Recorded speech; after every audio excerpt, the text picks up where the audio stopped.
रुद्रम एक ऐसा वैदिक मंत्र है जिसका पाठ करने से हमें अंतरात्मा को शांति मिलती है। नमस्ते अस्तु भगवन् विश्वेश्वराय महादेवाय त्र्यंबकाय। रुद्रम का पाठ करने से एक सकारात्मक ऊर्जा उत्पन्न होती है। मैंने कोरोना काल में रुद्रम का पाठ किया था और जब मेरे भ्राता को कोरोना हुआ था तो मैंने उसके स्वास्थ्य के लिए भी रुद्रम का पाठ किया था और वह ठीक हो गया था। कोरोना महामारी के कारण हमारे वार्डन सर हमें एड्रेस करते वक्त कहा, हम सब अपने अपने घर पहुंचने के बाद रुद्रम चैंट करें, और मैं घर पहुंचने के बाद रोज़ नियमित तौर से रुद्रम चैंट करता था। इसका परिणाम यह हुआ कि मेरे परिवार में चारों सदस्यों में से किसी को भी कोरोना नहीं हुआ। मैं मानता हूं कि यह सब केवल मेरे रुद्रम चैंट करने के कारण हो पाया है, क्योंकि मेरे आस पड़ोस में बहुत ऐसे भी घर थे जहां पे लोगों को कोरोना हुआ था और केवल मेरे ही घर में सब सुरक्षित थे। ओम श्री साई राम। सभी दर्शकों को प्यार भरा साई राम और श्री सत्य साई मीडिया सेंटर के इस स्टूडियोज में आप सबका स्वागत है। अभी आपने जो सुना, जो देखा, वो था छोटे छोटे सुंदर अनुभव हमारे प्रशांति निलयम स्कूल और कॉलेज बच्चे जो बता रहे थे रुद्रम उच्चारण से क्या बदलाव उनके जीवन में आया है। रुद्रम एक ऐसा महामंत्र है जिसके उच्चारण से, जिसके अर्थ समझने से हमारे जीवन में भगवान की कृपा आ सकती है। और इस रुद्रम महामंत्र की चर्चा के लिए आज हमारे साथ हैं कार्तिकेय द्विवेदी जी, भैया सेंट्रल ट्रस्ट में काम कर रहे हैं, भार्गव जो कि Shri Sathya Sai institute of higher learning Prasanthi Nilayam में काम कर रहे हैं, और उमंग त्रिवेदी जो Shri Sathya Sai higher secondary school में संस्कृत पढ़ा रहे हैं। मुझे वो दिन याद है जब भगवान दर्शन देने के लिए आते थे, तो जब रुद्रम के उच्चारण शुरू होता था तब भगवान दर्शन के लिए हमारे बीच आते थे। ऐसा लग रहा था कि भगवान जब दर्शन दे रहे हैं तो वो जो ध्वनि हमारे कान में गूंजनी चाहिए वो है रुद्रम की ध्वनि। ये 2003 के बाद स्वामी ने सबको प्रेरित किया कि आप सब रुद्रम का उच्चारण करो, रुद्रम के उच्चारण से उसके महत्व को जानो और उसका लाभ उठाओ। भगवान के निराकार रूप वापस धारण करने के पहले स्वामी ने इस दिव्य आश्रम के दिनचर्या में स्वामी रुद्रम को एक ऐसा हिस्सा बना लिया ताकि ये हमारे जीवन का भी एक अलौकिक हिस्सा बन जाए। हमने सोचा आज ये चर्चा हम अपनी अपनी कथा से शुरू करें, कैसे भगवान हम सबको इस रुद्रम आनंद की ओर हमें प्रेरित किया। कार्तिकेय जी आप बताइए कैसे भगवान ने आपको रुद्रम चैंटिंग करने को प्रेरित किया। साई राम ब्रदर, यह बात वर्ष 2008 का है। इसी वर्ष सितंबर माह में मैं श्री सत्य साई सेवा संगठन उत्तर प्रदेश द्वारा आयोजित प्रति तीर्थ यात्रा कार्यक्रम के अंतर्गत इस यात्रा में शामिल होने के लिए प्रशांति निलयम आया। जब मैं यहाँ आया तो 2008 में मैंने देखा कि स्वामी अपनी दिव्य उपस्थिति में रुद्रम की कक्षाएं आयोजित करा रहे हैं और स्वामी के सामने रुद्रम की क्लासेस, रुद्रम की कक्षाएं स्वामी के सामने हो रही थी और जितने भी लोग कोसाई कुलवंत हॉल में थे वो स्वामी उनको प्रेरित कर रहे थे कि वो रुद्रम सीखें। तो मैंने ये देखा कि स्वामी इस रुद्रम को काफ़ी महत्व दे रहे हैं। मेरे अंदर तीव्र उत्कंठा हुई रुद्रम को सीखने के लिए। फिर वर्ष 2010 में स्वामी की कृपा से मुझे उनके कॉलेज में MBA में दाखिला यहाँ मिला और फिर हॉस्टल में नियमित रूप से रुद्रम की कक्षाएं होती थी। मैंने उसमें भाग लेना शुरू किया और इस प्रकार मैंने रुद्रम सीखा। तब आप अभी मंदिर में रोज रुद्रम, और स्वामी की कृपा से मुझे अवसर मिल रहा है कि मैं रोज प्रशांति निलयम में होने वाले वेद पाठ में भाग ले रहा हूँ। उमंग जी आपकी कथा। 2009 में मैं पहली बार पुट्टपर्ती आया तो मैंने देखा कि स्वामी के आसपास सारे विद्यार्थी लोग बैठे हैं। उनके सबसे पास अगर कोई है तो उनके विद्यार्थी हैं। तो मुझे लगा कि मुझे उनका विद्यार्थी बनना चाहिए। स्वामी ने मुझे 2013 में शिक्षक के रूप में यहाँ बुलाया। 1 साल के बाद जब मुझे भगवान ने ये मौका दिया कि माइक में चैंट करना है यहाँ पे, मैंने भगवान को याद किया मन में और शुरू किया। उसके बाद उस दिन के बाद आज के दिन तक मुझे कभी भी कोई परेशानी और मुझे क्या पता ही नहीं चला कि मैं कैसे रुद्रम सीख गया। और जो मेरी बरसों की इच्छा थी, जो मैं भूल गया था, वो भगवान ने मुझे यहाँ बुला के पूरी कर दी। कार्तिक भाई, उमंग भाई, बहुत अच्छा अपने अनुभव हम हमारे साथ बांटा। अब अगला प्रश्न क्या आता है कि हमने रुद्रम सीखा, रुद्रम सीखने के बाद उसको नित्य साधना के तौर पे हम कैसे अमल करें। तो इसके लिए स्वामी ने एक बहुत अच्छा अनुभव मेरे को दिया, मैं वो बांटना चाहता हूँ। ये 2003-04 की बात है। मैंने धीरे धीरे सीखा था रुद्रम। तो तब हमारे घर में एक छोटा शिवलिंग था एक। तो मैं क्या करता था, मैं रोज़ शिवलिंग का अभिषेक करता था रुद्र पारायण के साथ। और एक चीज़ और मेरे दिमाग में ये आई कि जब जाड़े का महीना होता है, जब ठंड पड़ती है, तो जल के साथ अभिषेक करते हैं, थोड़ा ठंडा होता है। मैं सोचता था कि वो शिवलिंग में शिव नहीं है, वो हमारे स्वामी है। तो जब अभिषेक करने से पहले थोड़ा उसको गर्म करता था, मैं जल को गर्म करके फिर अभिषेक करता था। ऐसा मैं रोज़ करता था नवंबर से लेके फरवरी के महीने तक। एक दिन क्या हुआ, थोड़ी जल्दबाजी के कारण मैं भूल गया, पानी को गर्म करना भूल गया। अभिषेकम मैंने कर दिया रुद्र पारायण के साथ, रुद्र उच्चारण के साथ अभिषेकम कर दिया मैंने। उसके बाद मैं जल्दी जल्दी मंदिर चला गया। स्वामी आए, बैठे, भजन चल रहा था। तो जब स्वामी को देखे मुझे थोड़ा सा ये लगा कि मैंने कुछ गलत किया, मैं भूल गया। स्वामी बोलते हैं ना मंकी माइंड। मैंने ठीक है, क्या है, शिव जी भगवान शिव हैं, कैलाश में रहते हैं, हिमालय में रहते हैं, ठंड में रहते हैं, उनको क्या ज़रूरत है ठंडे गर्म पानी से, कोई फ़र्क नहीं पड़ता। मैं सोच के मैं अपने आप भजन गा रहा था। उसी वक्त स्वामी ने मेरी तरफ देखा और स्वामी ने छींक दिया। छींकना मतलब स्वामी भगवान को छींकते देखना बहुत अच्छा लगता है, अलग अनुभव है। फिर उसके बाद हाथ से रुमाल निकाला और अपने नाक को और मुंह को पोंछने लगे, जैसे कि उनको जुकाम हो गया है। तो मुझे लगा कि ये मेरे लिए ही स्वामी कुछ बोल रहे हैं। जब तुम एक साधना लेके करते हो तो उसको नित्य करना चाहिए, उसको बीच में कभी भी छोड़ना नहीं चाहिए। हमने एक संकल्प लिया कि मैं इस तरह से साधना करूंगा। उसको अगर हम करते हैं या ना करते हैं, स्वामी देखते हैं। स्वामी हर चीज़ हम नोटिस करते हैं। हमको लगता है कि स्वामी ने नहीं देखा, लेकिन वो जरूर देखते हैं। और आपका जो विश्वास था कि ये लिंग नहीं है, ये स्वयं शिव है, तो उस विश्वास को भी भगवान अब दृढ़ बनाया। ये एक है। एक दूसरा अनुभव, ये भी बहुत ही विस्मयजनक है। ये करीब 2009 की बात है। कुछ शिक्षक, रिसर्च स्कॉलर्स, हम सब करीब 13-14 लोग हम बद्री केदार यात्रा के लिए गए। जब उसके पहले मैंने एक थाने की जोश था, रुद्रम सीखा है, रुद्रम है। केदारनाथ जब मैं जाऊंगा चढ़ाई के लिए, दुर्गम चढ़ाई है वो, तो मैं रुद्र का पारायण करके 11 बार करके जाऊंगा, सोचा मैंने मन में। फिर हम गए, बद्री विशाल के दर्शन किए। उसके बाद नीलकंठ पर्वत की चढ़ाई 5 किलोमीटर, बहुत दुर्गम है, वो भी बहुत मुश्किल है। और वसुधारा एक और जगह, वहाँ पर भी गए। दोनों चढ़ाई के बाद जब हम वहाँ से बद्रीनाथ से केदारनाथ पहुँचे तो बहुत थकान हो गई थी। एंड जब हम बेस कैंप पे पहुँचे गौरी कुंड में, वहाँ से ऊपर 14 किलोमीटर की चढ़ाई आसान नहीं है। 14 किलोमीटर थक हार गए हैं, बहुत ज़्यादा शरीर पूरा दर्द है, पैर में, पाँव में दर्द है। तो मैं सोच रहा था कि क्या करूं। तभी क्या हुआ, हमारे जो मुखिया थे हमारे ग्रुप के, उन्होंने बोला देखो टाइम नहीं है हमारे पास, हमको जाके जल्दी वापस आना है, सभी को घोड़ा करना है और घोड़े में जाएंगे सब। करीब 12 किलोमीटर दूर होते हो मंदिर से, आपको पीछे बर्फ़ केदारनाथ का पर्वत शिखर दिखता है, बहुत सुंदर होता है वो। देखने में ऐसा लगता है जैसे कि शिव जी वहाँ बैठ के ध्यान कर रहे हैं। तो मेरे को वो जब मैंने देखा वहाँ पे घोड़े पे जाते हुए, तो मुझे ऐसा लगा वो मेरे को देख के हंस रहे हैं। वो बहुत डींगे हाँके, तुमने, मैं ये करूँगा, मैं वो करूँगा, मैं ऐसे चलूँगा, मैं पूरे 11 बार करूँगा। अब क्या हो गया?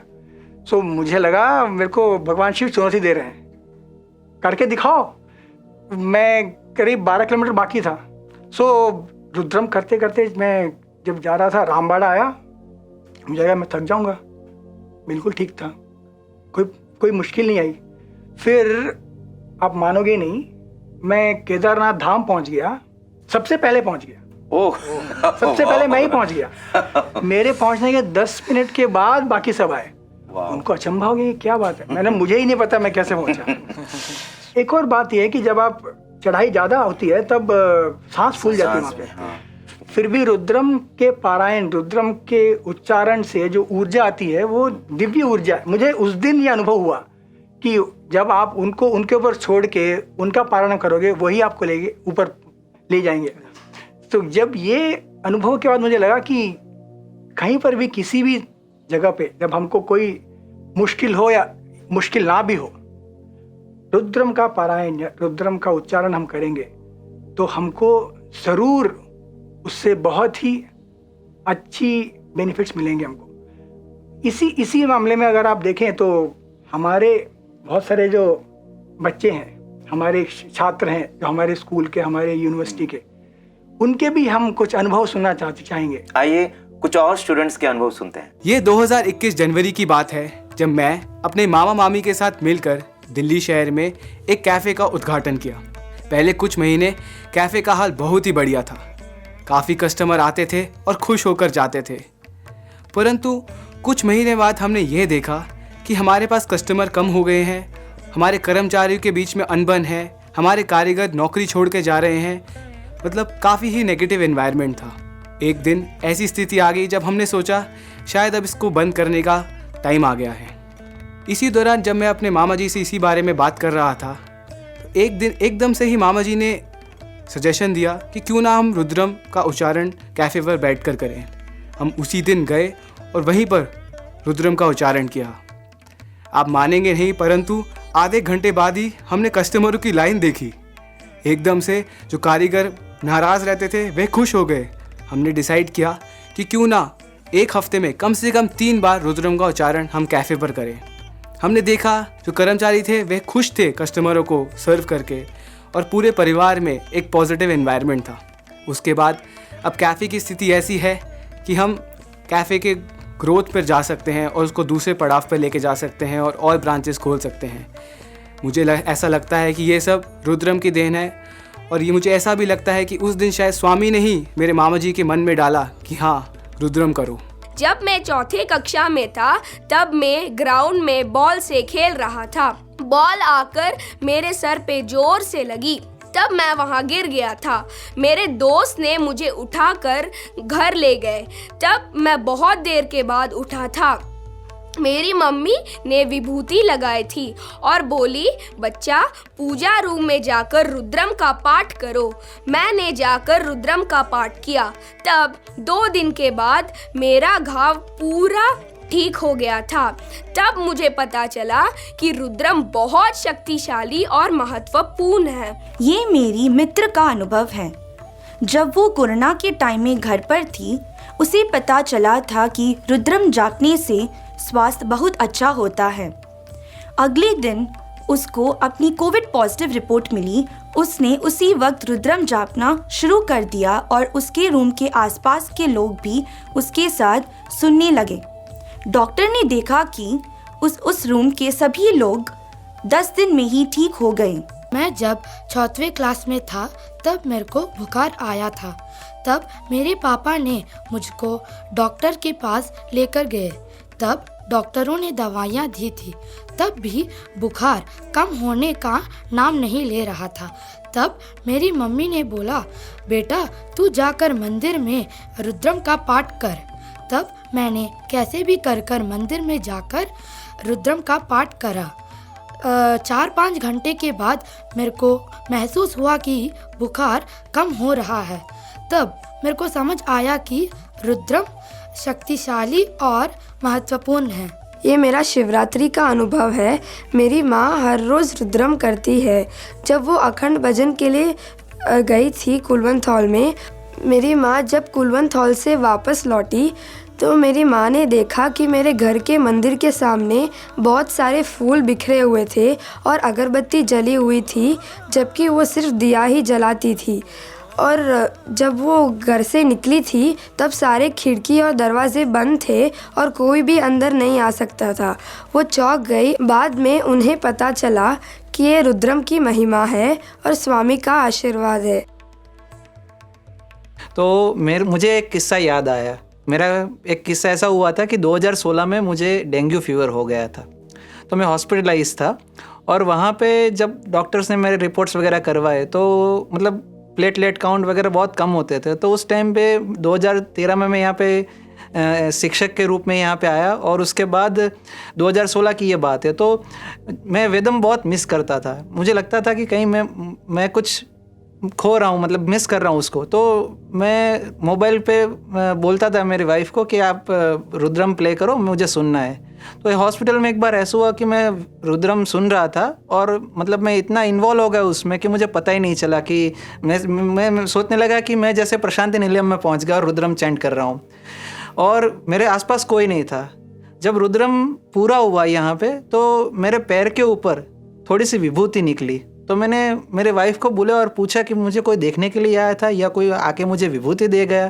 तो बोला यहाँ पे तो आप कोई नहीं आया था, आप अकेले थे, आप रुद्रम सुन रहे थे, और रुद्रम सुनते सुनते आपकी मतलब आप उतने इन्वॉल्व हो गए कि जैसे लग रहा है कि आप प्रशांति में बैठे हैं। तो बस ऐसा कुछ हुआ, और उसके बाद मेरे पैर के ऊपर विभूति थोड़ी आई। तो उसके बाद जो मेरी रिकवरी हुई डेंगू में से, वो मतलब सच में मैं अपने लाइफ में कभी भी भूल नहीं सकता कि स्वामी ने मुझे कैसे ब्लेस किया वहाँ पे विभूति दे के मुझे, मतलब मुझे इतना ऐसा बोला कि अब तुम ठीक हो जाओगे, चिंता मत करो। डेंगू से उद्धार हो गया। 2016 की जब अब बात करें तो मुझे और एक स्टोरी याद आ रहा है।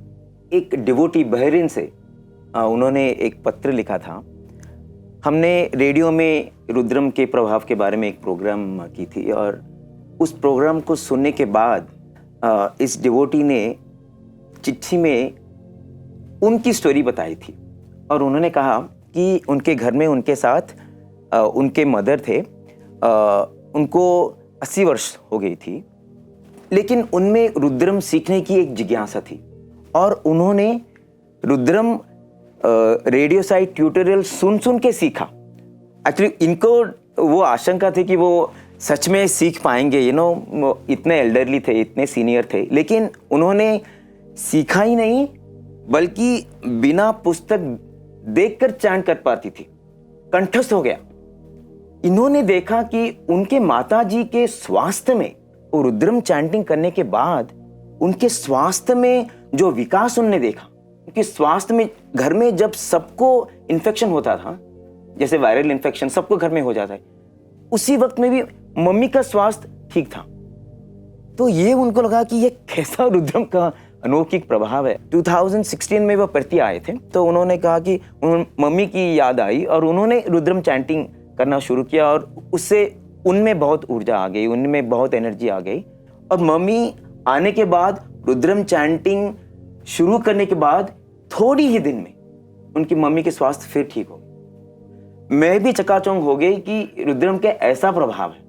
मुझे और एक किस्सा याद आ रहा है, ये 2007 की बात है। एक डिवोटी अरुण मांडले जी, वो मणिपुर में जाके रुद्रम सिखाते थे लोगों को, और एक व्यक्ति उनके पास आकर कहा कि क्या रुद्रम चैंट करने से हमारा कोई भी बीमारी ठीक हो जा सकता है?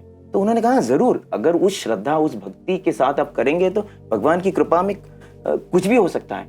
और उनको पता चला कि इस व्यक्ति में एक बहुत ही खतरनाक इन्फेक्शन था, और ये एक ऐसा इन्फेक्शन जो जिससे कि कोई बच नहीं सकता, और जो वंश में आपसे आपके बच्चों को चला जाता है, ऐसा इन्फेक्शन। तो उन्होंने कहा आप चैंट करो, कुछ भी हो सकता है। और वो वापस आ गए, इंदौर में रहते थे वो। उनको सडनली 6 महीने के बाद याद आया इस व्यक्ति के बारे में, और उन्होंने फ़ोन किया उनके हेल्थ के बारे में पूछने के लिए। तो तब उनको पता चला कि कंटिन्यूअसली 6 महीने रुद्रम चैंटिंग के बाद इस व्यक्ति ने जब हॉस्पिटल गए थे चेकअप करने के लिए, वो इन्फेक्शन नहीं था, वो इन्फेक्शन पूरा क्योर हो गया था। इतना ही नहीं, अब उस दंपति के में जीवन में दुख था कि उनका कोई संतान नहीं है, और वे डरते थे संतान प्राप्ति के लिए, क्योंकि ये इन्फेक्शन संतान को हो जाएगा। लेकिन इसके बाद उनका एक बच्चा भी पैदा हुआ, बेटा पैदा हुआ, और अब वो बेटा 11-12 इयर्स का होगा, और वो स्वास्थ्य है, उस पर कोई इन्फेक्शन नहीं है, अच्छे से वो बढ़ रहा है। सो हमको पता नहीं है, रुद्रम का महत्व अकल्पनीय है, और आई थिंक जिसने इसका उच्चारण किया है, जिसने अनुभव किया है, उसे पता है। और आइए हम कुछ और ऐसे अनुभव हमारे छात्र जो इधर रोज उच्चारण करते हैं उनसे सुने। हमारे ग्राउंड फ्लोर पर एक आंटी रहते थे जिनकी कमर से लेकर पूरे टोज तक बॉडी फ्रीज हो गई थी। उन्होंने बहुत सारे ऑपरेशंस करवाए, बहुत मेडिसिन ट्राई करी, बट उन्हें कोई रिजल्ट नहीं मिल रहा था। तो हम, जैसे हमारा हॉस्टल रूटीन होता था, हम रुद्रम चांट करते थे डेली, तो वैसे ही हम अपनी इवनिंग प्रेयर की तरह घर में भी रुद्रम चांट करते थे। तो ये आंटी बहुत ध्यान से हमारा रुद्रम का पाठ सुनती थी और वेट भी करती थी कि हम चांट करेंगे। थोड़ी टाइम में उनकी सेंसेशन वापस आने लगी और उनके पैर दोबारा से काम करने लगे और वो 2 महीने के अंदर ही बिल्कुल ठीक हो गई। और उन आंटी का ये मानना है कि ये सब कुछ रुद्रम की वजह से ही हुआ है, क्योंकि उससे पहले वो बहुत ऑपरेशंस करवा चुकी थी बट उन्हें कोई रिजल्ट नहीं मिल रहा था। मैथमेटिक्स में मैं बहुत वीक था, पर रुद्रम जैसे ही मैं चांट करते गया हर दिन, तब मुझे मेरा फोकस और बढ़ता गया उस सब्जेक्ट पे। मैं और अच्छे से समझ पा रहा था कि हाँ क्या पढ़ाया जा रहा है। मैं खुद ही हैरान रह गया कि हाँ ये मैं मैथ्स कर रहा हूँ। हमने ये देखा कि जब हम रुद्रम का पाठ करते हैं तो हमारे अंदर एक तरंग पैदा होती है, जो हमारे अंदर से एक जो सकारात्मक ऊर्जा हमारे अंदर तो आती है और उसके बाद वो एक वातावरण को एकदम भक्तिमय कर देता है, मजबूत कर देता है कि हमारे तरफ सिर्फ सकारात्मक बातें रहें, नकारात्मकता दूर हो जाए। तो हमने ये देखा कि रुद्रम का अगर हम पाठ करते हैं तो इससे हमारा स्वयं का भला होता है और साथ ही साथ जो लोग उसका श्रवण कर रहे हैं उनको भी काफ़ी उसका लाभ मिलता है। तो इस प्रकार रुद्रम के माध्यम से हम स्वामी के जो मूल मंत्र है समस्त लोका सुखिनो भवन्तु को, इसे अपने जीवन में चरितार्थ कर सकते हैं। दूसरा मैंने ये देखा है कि रुद्रम के पाठ से मन काफ़ी हमारा एकाग्र होता है। रुद्रम के पाठ करने के बाद हमारा जो अटेंशन है, जो हमारी फोकस है, वो काफ़ी हमारा सही होता है। और लाभ जो रुद्रम के माध्यम से हमने देखा कि हमारे अंदर से हर प्रकार का जो भय है, जो तनाव है, उससे वो पूरी तरह से दूर हो जाता है और हम तनाव मुक्त हो जाते हैं। कई बार मुझे जब लगता है कि मेरे अंदर से ऊर्जा ख़त्म हो रही है, मेरी अंदर की सारी शक्ति क्षीण हो रही है, तो मैंने देखा है कि रुद्रम का पाठ करने से फिर मैं अपने आप को तरोताज़ा महसूस करता हूँ और मुझे लगता है कि वापस मेरे अंदर एक शक्ति का संचार हो रहा है। तो रुद्रम के अनेकों फ़ायदे हैं और रुद्रम में ही एक मंत्र है जो बहुत ही प्रभावशाली मंत्र है, महामृत्युंजय मंत्र, जिसका लाभ हमने हजारों लाखों लोगों से सुना होगा कि महामृत्युंजय का जाप क्यों किया जाता है। यह भी श्री रुद्रम में इसका भी आता है। और महामृत्युंजय मंत्र की जहाँ तक बात है, इसके चमत्कारिक प्रभाव को मैंने अपने जीवन में अनेकों बार इसको अनुभव किया है। यह भी श्री रुद्रम से ही है। तो इस प्रकार से अनेकों अनुभव और अनेक प्रकार की जो बेनिफिट्स है हमें रुद्रम से मिली है। कार्तिक भाई, आपने अभी बताया फ़ायदे, तो एक बहुत बड़ा फ़ायदा है कि जब हम रुद्रम का उच्चारण करते हैं वो भगवान को हमारी तरफ आकर्षित करता है। उससे बड़ा फ़ायदा तो और कुछ हो ही नहीं सकता। सो एक बहुत अच्छा अनुभव है मेरा, मैं बताता हूँ। अभी 2008 की बात है।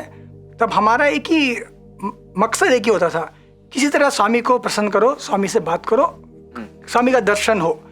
सो हमको पता चला कि कुछ हमारे जो सीनियर ब्रदर्स थे उन्होंने एक बार 108 रुद्रम किया। 108 बार पाठ पूरा रुद्रम 108 बार। तो हमने लगा गर्म खून है, जोश है, चलो हम भी करते हैं। सोचा नहीं इसके बारे में। पहले हनुमान चालीसा 108 बार किया है, 5-6 घंटे में हो जाएगा, तो ये भी करते हैं। तो रात को एक दिन 8 बजे खाना खाने के बाद एक मंदिर के प्रांगण में बैठे शुरू किया। हम करीब 5 लोग थे, 5 भाई थे। उनमें हम 3 लोगों को रुद्रम का पारण आता था, 2 लोगों को नहीं आता था। फिर भी वो हमारे साथ बैठे। हमने शुरू किया तो हमने रुद्रम का पारण शुरू किया। जैसे आप बता रहे थे अभी, बाकी 2 जिनको नहीं आता रुद्रम, उन्होंने महामृत्युंजय का जाप शुरू किया। तो पहले पूरे जोश में शुरू किया। अब 8 बजे 10, 12, 2, 3 बज गए। हमको पता चला कि अभी तो सिर्फ 50 रुद्रम ही हुए हैं। लेकिन एक बार ठान लिया कि स्वामी को खुश करेंगे, तो स्वामी आप ही हमको वो ऊर्जा दीजिए, शक्ति दीजिए, इसको हम कंप्लीट कर सकें, संकल्प को पूरा कर सकें। तो हम बैठे और पता नहीं हमने किस तरह किया। 11 बज गए सुबह के, कंप्लीट हो गया। तो सब मिलके करीब 12 बजे के आसपास हम आश्रम के अंदर आए।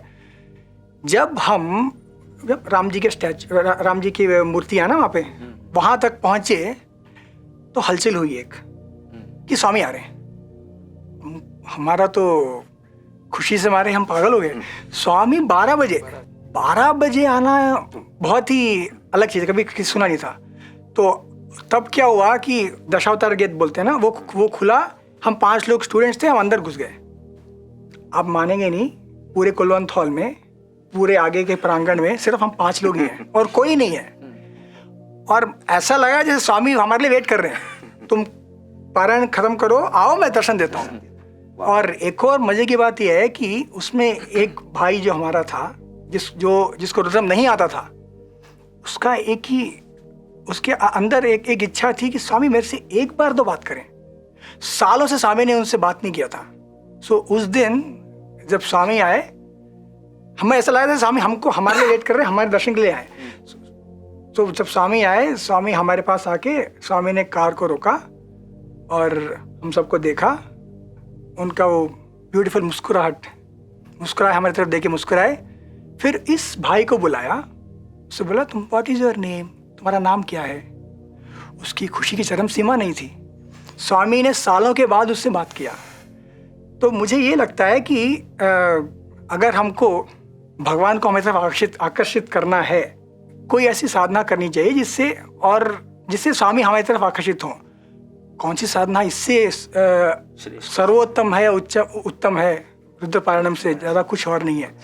सो इसी तरह से जब हम भगवान के समक्ष रुद्रम का पारायण करते हैं, तो स्वामी किस तरह से आके हमारा प्रसाद ग्रहण करते हैं, स्वामी किस तरह से हमको अनुभव देते हैं, ये भी हम सुनते हैं अपने छात्र छात्राओं से। वो ईश्वरम्मा दिवस का दिन था और हमारे घर में बाल विकास प्रोग्राम हो रहा था।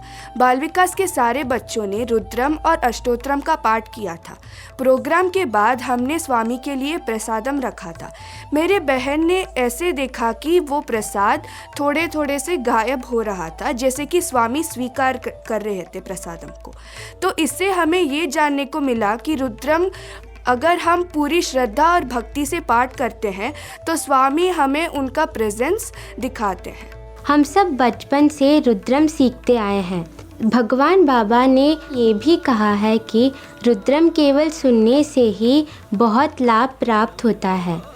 हम सब का यही कहना है कि हमारी सेहत और पढ़ाई पर रुद्रम ने बहुत अच्छा असर डाला है। हम सब का यही सलाह है कि हर रोज़ रुद्रम को सुने तथा उसका पाठ करें।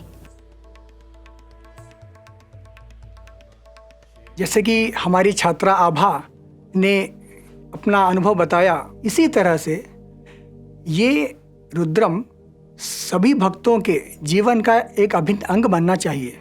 इसी सिलसिले में मुझे एक मंत्र याद आ रहा है 10वें अनुवाक से। वो ऐसा है, यथा नश्यमसद्विपदे चतुष्पदे विश्वं पुष्टं ग्रामे अस्मिन्ननातुरम्। इसका मतलब ये है कि ये जो पूरा विश्व है, विश्व का कल्याण हो, और जो मेरा ग्राम है, जो मेरा कस्बा है, जहाँ मैं रहता हूँ, उसमें भी समृद्धि आए। सो ये जो रुद्र पारायणम के लाभ हैं, रुद्र पारायणम से हमको छोटे छोटे हमारे छोटे बच्चों ने और हम सब ने मिलके अभी उसके बारे में चर्चा की। अब इसके एक और पहलू को हम देखते हैं कि इस रुद्रम में वैज्ञानिक महत्व क्या है।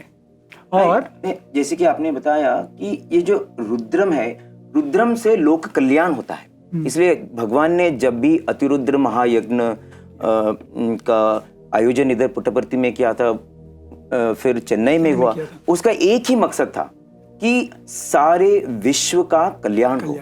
और इधर रोज जब प्रशांति निलयम में ये उच्चारण होता है, जब हम अपने तरफ घर में चैंट करते हैं, यही मकसद होनी चाहिए कि जब विश्व का कल्याण होगा तब हमारा भी कल्याण होगा।